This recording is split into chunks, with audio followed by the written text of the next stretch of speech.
Look at the front where it says Ames real big.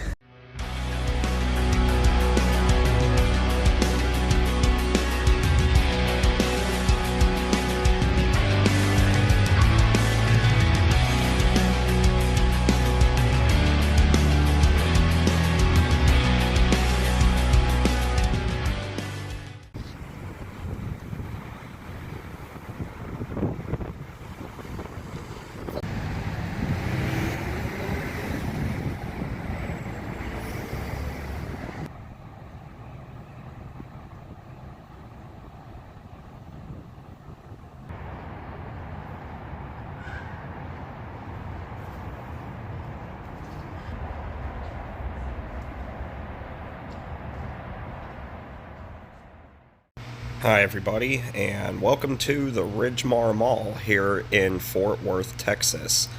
Before I get into the history about this mall, I just wanted to say that this was a really cool place to go check out when I went to Texas in early January. I thought this mall was really beautiful. I like the aesthetics here, and I'm only sorry I couldn't go to more malls in the area when I was down there. I was only in the Fort Worth area and Dallas area for 2 days, and then I had to come back to Pittsburgh. I was down there for a personal trip.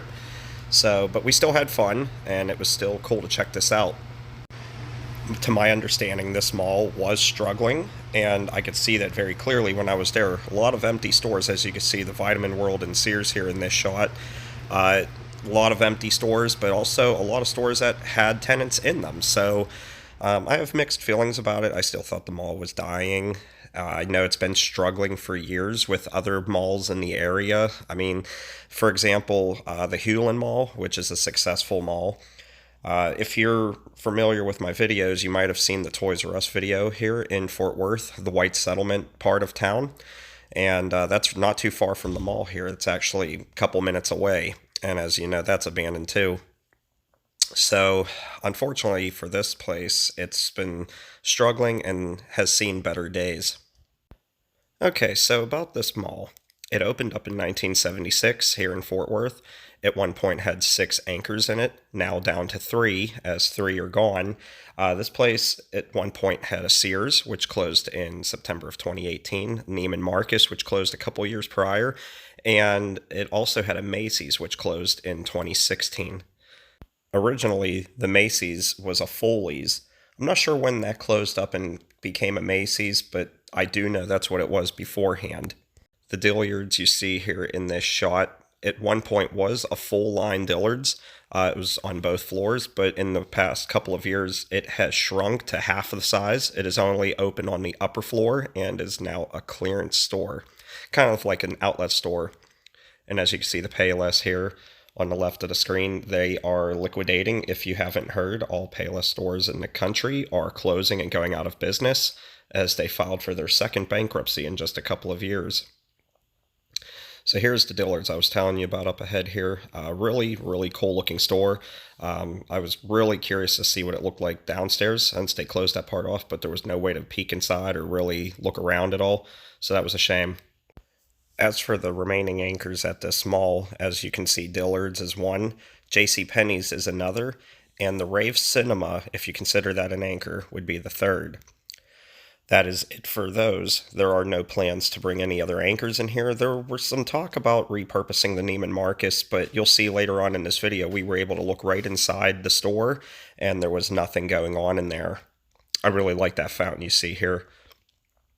Again, the aesthetics at this mall were really cool. You'll see later on in this video the turtle fountain in front of the JCPenney, which I thought was absolutely beautiful.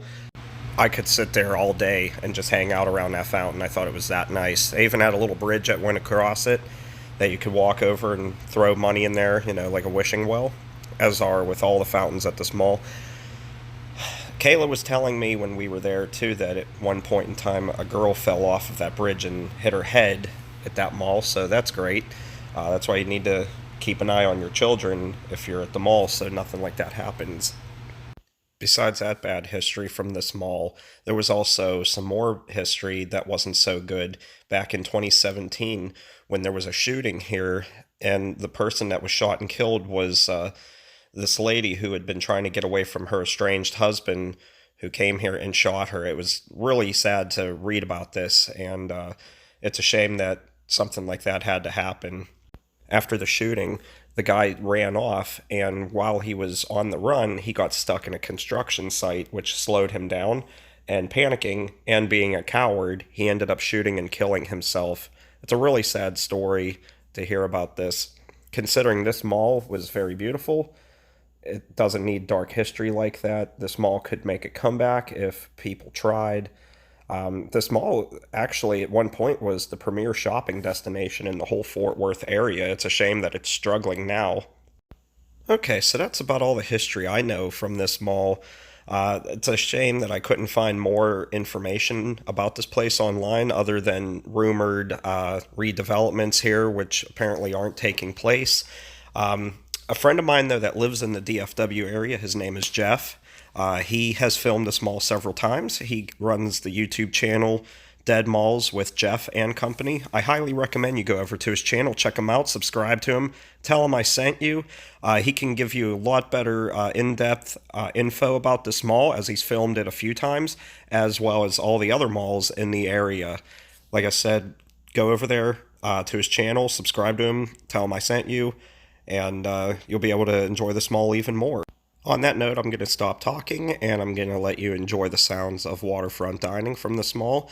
They had overhead music playing here, which I didn't want to leave in the video for copyright reasons, so I hope you can enjoy this video for what it's worth with waterfront dining with Dan Mason. All right, everybody, I'll talk to you later. Bye-bye.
All right, everybody. Well, I hope you enjoyed the video here at the Ridgmar Mall. I'm finishing up this video on the outside so you can see the building for what it looks like in the old Sears Auto Center and what the actual anchors looked like from the outside. The Macy's inside was very limited on what you could see because you could see they were building a new playhouse in there, I guess, for children. Not really sure what that's going to be or if it's even open yet, but as you can see, they were building that inside. Anyway, if you enjoyed the video, make sure you give it a like. If you're not a subscriber, please subscribe to the channel for more content so you can always be alerted for it. And again, make sure you go over to Jeff's channel. It's called Dead Malls with Jeff and Company. I'll leave a link in the video description here so you can go check that out. He goes all over as well. He knows a lot more about this place than I do. So make sure to check him out. Tell him I sent you. And with that said, guys, I'm going to wrap up. Thanks again for watching the video, and I have a couple more that I'm going to be posting soon from my Texas trip. I wanted to get this up sooner, but I've been under the weather lately, so I've even been missing work, so I hope you understand for the delay in uploads. But anyway, with that said, guys, I'm taking off. Lastly, if you enjoy my work and the videos that I put out and would like to help support the channel, you can do that by going over to patreon.com/wallyb26, where you can make a monthly contribution over there by as little as $1. There is absolutely no obligation to do that. It just helps put gas in the cars. You know, it does cost a little bit of money to do this for you guys. I really love doing it. If you don't feel like doing that, that's okay. Watching the video helps as well. So, but if you do, thanks very much for that. There will be a link in the description. So until next time, take care, everybody, and stay awesome. I'll talk to you later. Bye-bye.